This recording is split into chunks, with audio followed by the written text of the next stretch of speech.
하어트 1. 앞글에서 소전국을 최초로 파헤치기로 하고 마쳤습니다.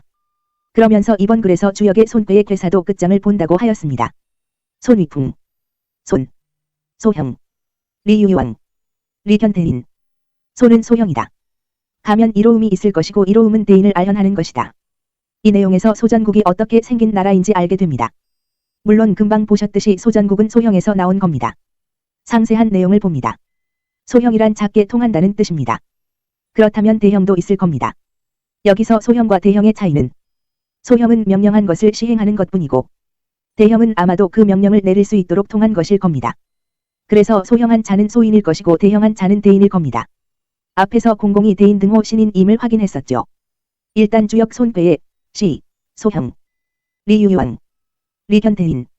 이 내용에 대한 정현의 소를 보면 소, 정의왈시 소형이 하석형 결야 이렇게 나와 있더군요. 이 내용은 그래서 작게 통한다 이하 경을 푸는 것을 맺는다 이런 말인 듯한데 그러니까 대인을 보면 이롭다 하는 것의 풀이를 생략한다는 뜻인 것 같죠. 그런데 왜 이렇게 소의 내용을 간략하게 하면서 풀이를 없애버렸을까? 하는 생각이 듭니다. 왜냐하면 손배의 다음 내용은 관련 내용의 소를 다 말했으면서 유독 왜 리유유왕, 리견대인 이 내용만 생략했을까 하는 의문이 들기 때문입니다. 13형 주소의 다음 내용들 찾아보면 이와 다르더군요. 제 생각에는 이렇게 내용을 생략해버린 이유는 리유유왕, 리견대인 가면 이로움이 있을 것이고 이로움은 대인을 알현하는 것이다. 라는 이 내용은 복희씨 엄마와 같은 시바지 여자들이 강족의 씨를 받으면 성덕을 가진 복희나 신농씨는 얻는다는 내용이 있었기 때문이 아닌가 하는 생각이 드는 겁니다. 그래서 그것을 은폐하려고 상세한 내용을 본 정현이 줄을 만들어 적을 때 도저히 적을 수 없었던 것이죠. 그런 경우가 아닌가 하는 생각이 듭니다. 어쨌든 소전국을 확인하기 위해서 앞에 인용한 이 괴의 내용과 손괴 구이에서 손, 풍을 얻는 것이 바로 대인을 따라서 이롭다는 것에 연결이 되는 것을 확인했듯이 소전국에서 복희씨도 신농씨도 황제도 모두 나오지 않았습니까? 그러니까 우리가 주역이 점서나 철학서가 아닌 역사적 내용도 기록되어 있는 역사서라는 관점에서 접근하고 있으므로 이번에는 화신과 풍신을 합한 화풍정괴를 보는 겁니다. 화풍정. 상세한 내용보다는 번역만 그냥 하고 몇 가지 내용만 추가하겠습니다. 1정. 크게 길한다 통한다. 이건 아마 우리가 흔히 말하는 사투리 대길이여 이런 뜻 같죠. 하여간 정은 통하여서 사투리처럼 대길이라는 뜻 같습니다. 이 단월. 정은 상이다. 목손화로서 삼고 익혀 성인이 형통한다. 통함을 상제께 들여서 대형한다. 성현손을 양성하니 이목이 총명하여 유를 진상하여 위로 나가니 중을 얻어 강에 응한다. 이런 까닭에 크게 통하는 것이다. 여기 정은 상이다. 라는 말은 형상이라고 번역도 하는데 이건 전부 틀린 해석입니다. 여기서 상은 곧 법이란 뜻입니다. 잡괴전에 혁거고야 정취신야 이 말은 혁은 옛 것을 버리는 것이고 정은 새로운 것을 취한다라는 말입니다. 따라서 새로운 것을 취한다는 것은 새로운 법을 세운다는 것이니 정은 곧 법이 되는 것이죠. 그래서 정은 상이다라는 것은 정, 법이다라는 말을 의미하는 것입니다. 5편 보시면 상이 법의 뜻도 가지고 있습니다. 그런데 이목손화 라는 말은 역사적으로 접근하게 되면 이것이 아주 또 쉽게 풀립니다. 어떻게 되는가 하면 오은의 법, 오행과 연관됩니다.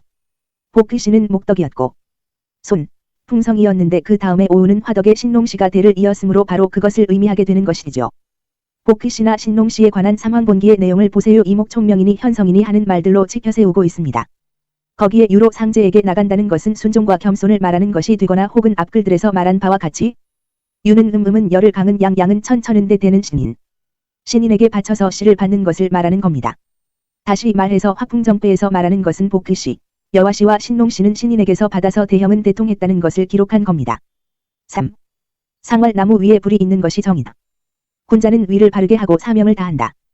여기는 이 번에서 말한 대로 목 위에 화가 있는 것, 목덕의 복회, 여화씨의 다음대에 화덕의 신농씨가 있는 것을 정이라고 반복 부연하고 있습니다. 그래서 새로운 법을 세우고 복희여화 등호 풍덕시대에서 신농씨 등호 화덕시대로 왔으니 정을 만들어 새로운 천자의 법을 세웠음을 기록한 겁니다.